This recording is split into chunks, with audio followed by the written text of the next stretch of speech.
अब तक आपने देखा विनाशकारी चक्कर से बचने के पश्चात वृंदावन वासी कान्हा को धन्यवाद देते हैं, किंतु राधा कान्हा को कार्य सफलता का सारा श्रेय स्वयं लेते देख कान्हा से रुष्ट हो जाती हैं और भगवान परशुराम कान्हा को बताते हैं कि उन्होंने कंस को योग माया के विषय में बता दिया है।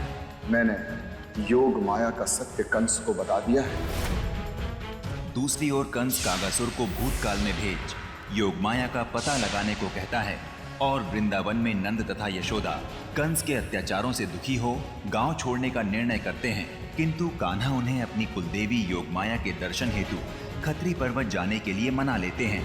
अब आगे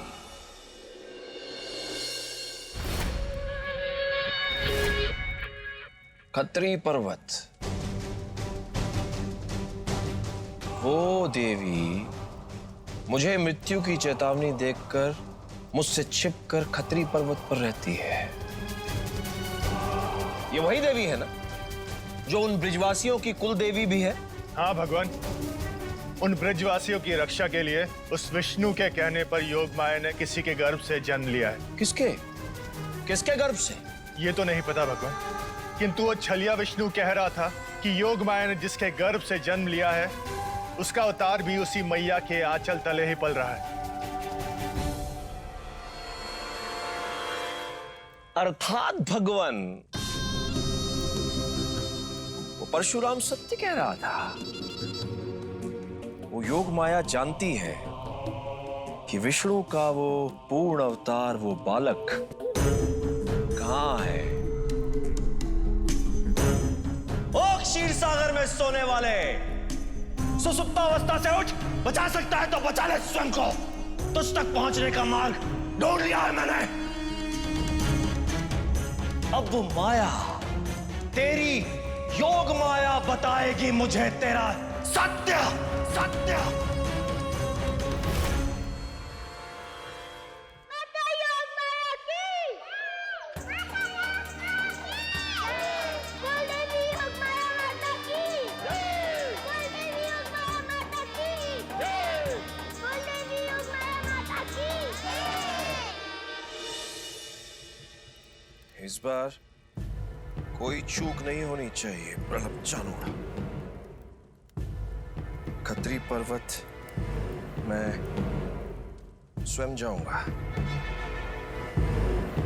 कूच की तैयारी करो। जी भगवान।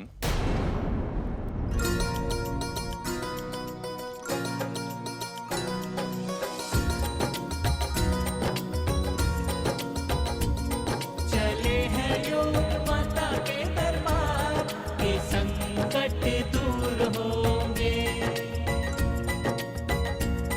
हमारी कुल देवी जी के द्वार के संकट दूर होंगे।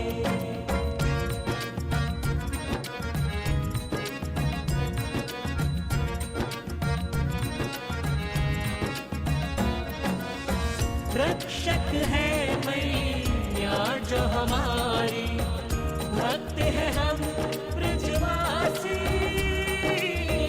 भक्त है हम ब्रजवासी।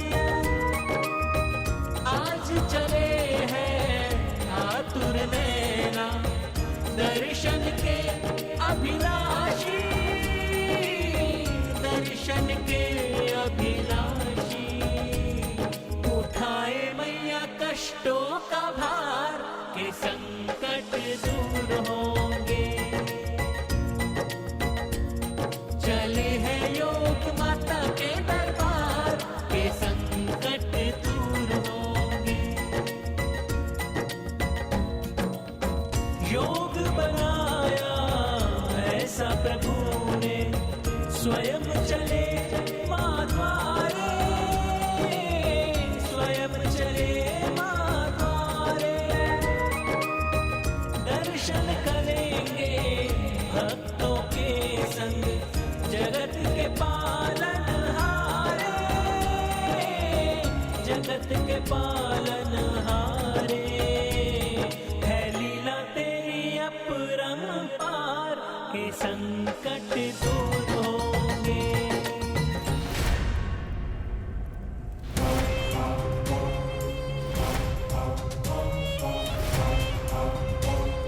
हमें शीघ्र अतिशीघ्र खत्री पर्वत पहुंचना है। मैं जानता हूं कि हर बार की तरह इस बार भी वो मायावी कोई ना कोई माया रचने का प्रयास अवश्य करेगा।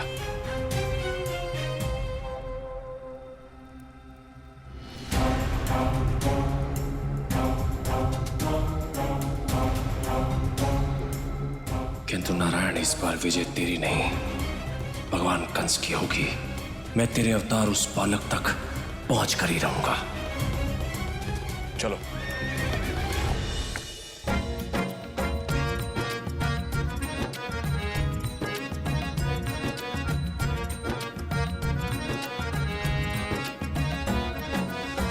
योग शक्ति की भक्ति सदा ही होती है फलदायी, होती है फलदायी। नाश करे माँ दुखों को सारे, जीवन हो सुखदाई, जीवन हो सुखदाई। करेगी हम पे कृपा वो अपार, के संकट दूर होंगे। चले हैं योग माता के दरबार, के संकट दूर होंगे।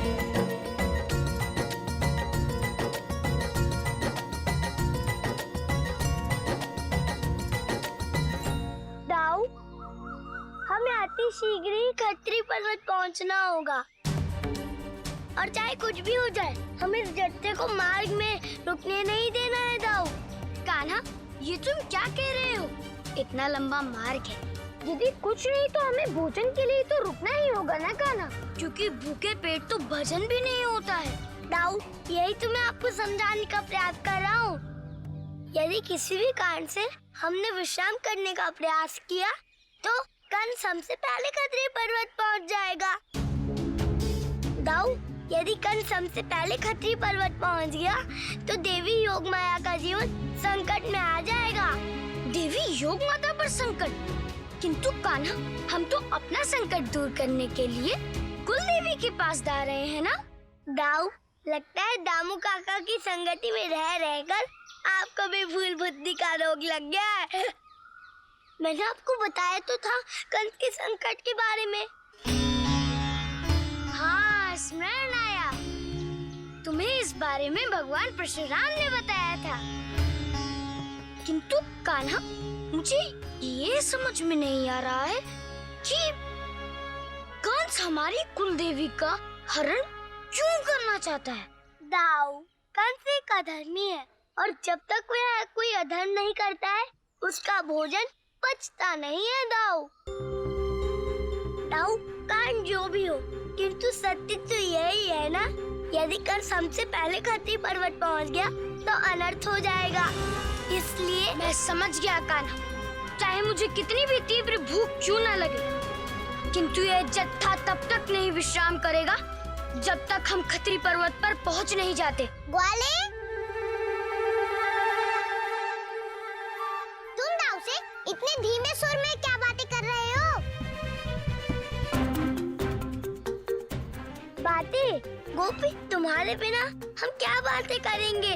अब तुम आ गई हो तो अब हम बातें करेंगे। ग्वाले, हमने स्वयं अपने कानों से सुना है तुम्हें दाऊ से बातें करते हुए, किंतु हम जानते हैं तुम तो हमें बताओगे ही नहीं। दाऊ, हम जानते हैं केवल आप ही हैं जो हमसे कुछ नहीं छुपाते। बोलिए दाऊ, क्या कह रहा था ये ग्वाला आपसे? अरे कुछ नहीं रहा था, बस इतना कि माता योग माया बस।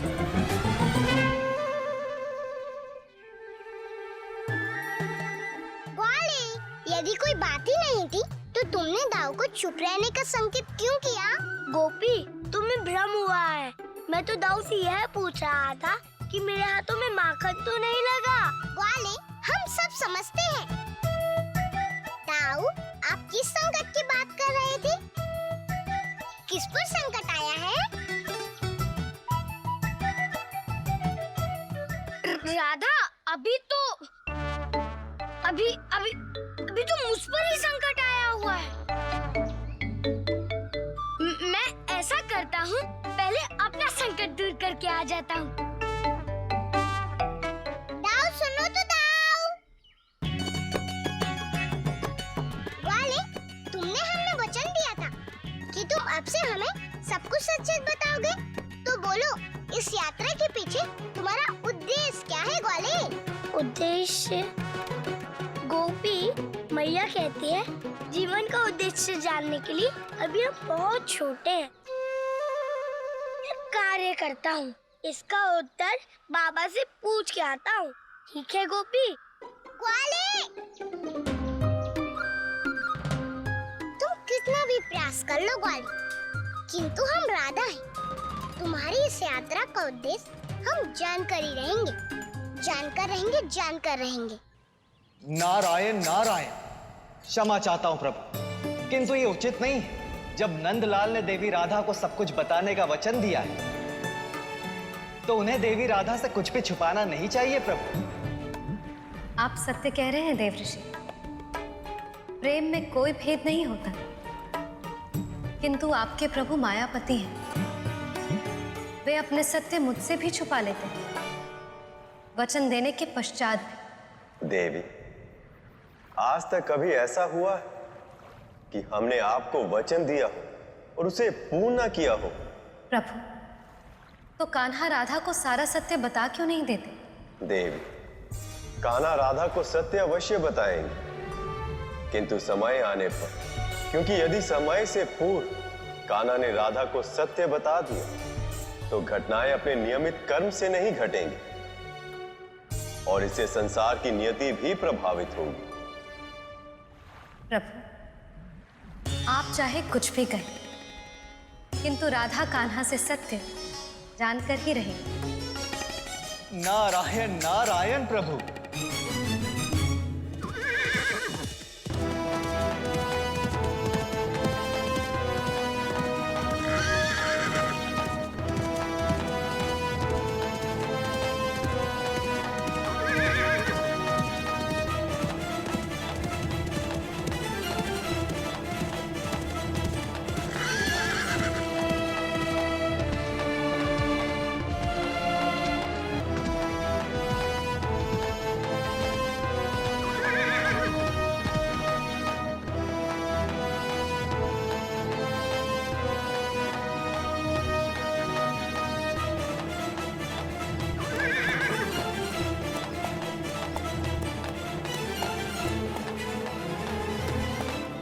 घोड़े पर बैठे गधो, रुक क्यों गए?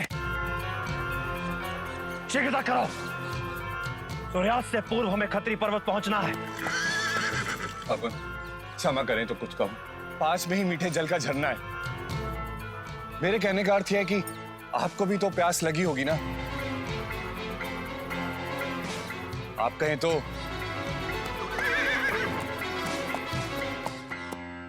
कहाँ है झरना?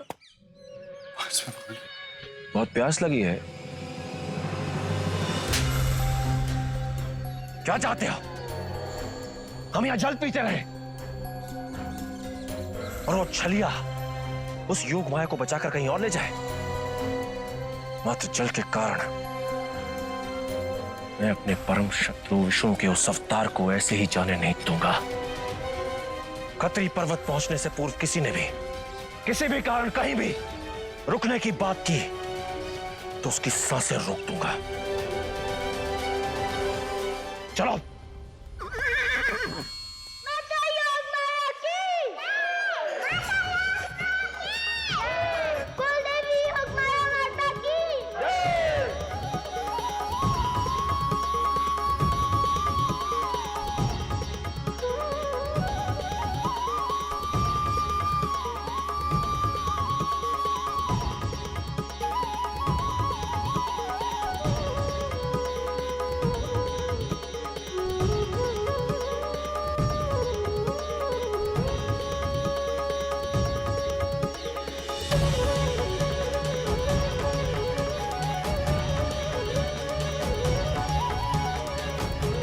अद्भुत, अति सुंदर, पवित्र पावन चित्रकूट, वो स्थान जहां त्रेता युग में भगवान श्री राम ने विश्राम किया था। विश्राम करने के लिए इससे उत्तम स्थान कोई और हो ही नहीं सकता। आप सत्य कह रहे हैं दामोदर जी। यहाँ पे विश्राम करने से हमें भगवान श्री राम और माता सीता का सानिध्य भी प्राप्त होगा। चित्रकूट पावन भूमि पर पहुँचे श्याम रूप श्री रघुवर। त्रेता के वनवास के क्षण को लीलाधर लौटे पुनिवन को। कहते हैं कि इस बरगद के नीचे भगवान राम और सीता मैया ने विश्राम किया था, और ये हम सबके लिए सौभाग्य की बात होगी कि हम सब भी यहीं विश्राम करेंगे। दाऊ, कुछ कीजिए। कान्हा, अब अपने लोगों पर बल प्रयोग करना ठीक नहीं लगता ना। ये बुद्धि का काम है, तुम ही संभालो। सब लोग अपनी अपनी वस्तुएं रख लो। हाँ नंद जी, हम सभी यहाँ विश्राम करेंगे और भोजन उपरांत ही यहाँ से प्रस्थान करेंगे। आओ। बाबा, हमें यहाँ विश्राम करने में अपने समय व्यर्थ नहीं करना चाहिए। सबसे पहले हमें कुलदेवी के दर्शन करने चाहिए, है ना बाबा? कान्हा, देवी के दर्शन की व्याकुलता जितनी तुम्हें है उतनी हमें भी है। परंतु यदि ये सारे लोग विश्राम नहीं करेंगे तो आगे नहीं बढ़ पाएंगे। हम सब यहाँ पर विश्राम करके ही आगे जाएंगे। तुम मैया के पास जाकर विश्राम करो। दामोदर, तुम हमारे साथ चलो, हमें जल की व्यवस्था करनी। चलिए।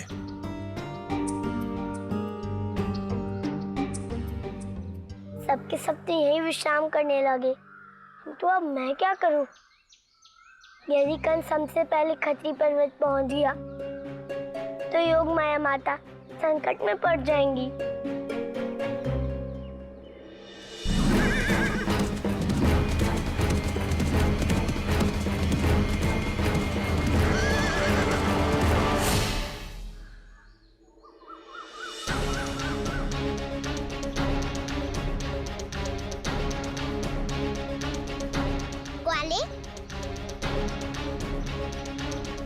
हम जानते हैं तुम क्या सोच रहे हो। यही ना कि नंद बाबा ने यहाँ विश्राम करने का निर्णय लेकर तुम्हारी योजना पर जल डाल दिया। नहीं नहीं तो गोपी, तुम ऐसा क्यों सोचती हो? विश्राम तो सबके लिए आवश्यक है, तुम्हारे लिए भी। तुम्हें भूख लगी होगी, जाओ अपनी मैया के साथ भोजन कर लो। भूख तो हमें लगी है ग्वाले, किंतु भोजन की नहीं, फल की। नहीं नहीं, फल की भी नहीं, सीताफल की। सीताफल? हाँ ग्वाले, हमने सुना है कि चित्रकूट के जंगलों में संसार के सबसे स्वादिष्ट सीताफल के पेड़ हैं। इतने स्वादिष्ट कि स्वयं भगवान राम देवी सीता के लिए भी मीठे मीठे फल तोड़कर लाते थे।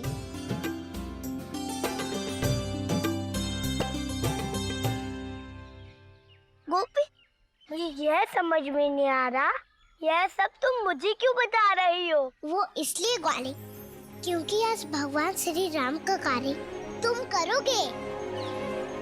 तुम वन से जाकर हमारे लिए सीताफल लाओगे और हम देवी सीता की तरह उन मीठे मीठे फलों को ग्रहण करेंगे। गोपी, और तुम्हें क्यों लगता है कि ऐसा मैं करूँगा? क्योंकि यदि तुमने हमारा कहना नहीं माना और हमारे लिए सीताफल लेकर नहीं आए तो हम सभी को सत्य बता देंगे। सत्य? कौन सा सत्य गोपी? ये तो हमें नहीं पता, किंतु हम इतना अवश्य जानते हैं कि खत्री पर्वत पर कोई न कोई संकट है, और यदि इतना भी हमने सबसे कह दिया ना तो कोई भी खत्री पर्वत पर नहीं जाएगा। समझे ग्वाली?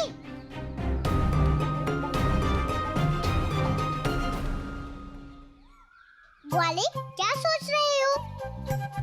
ग्वाली, अब सोचो मत, जाओ हमारी आज्ञा नहीं हमारे प्रेम का पालन करो।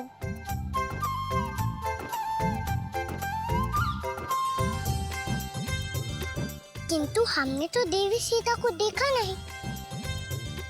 यदि वो यहाँ होती तो ऐसे ही बैठकर तुम्हारी प्रतीक्षा करती है ना ग्वाले? पता नहीं स्थान पे आते ही इस गोपी में इतनी बुद्धि कहाँ से आ गई। तुमने कुछ कहा ग्वाले? यही कि इसी में बुद्धिमानी है। गोपी अब मैं जाऊं, तुम्हारे लिए सीताफल लेके आऊं? ठीक है गोपी। ग्वाले, हम सदैव तुमसे झगड़ते रहते हैं। तुम कितने प्यारे हो, हमारी सब बात मान लेते हो।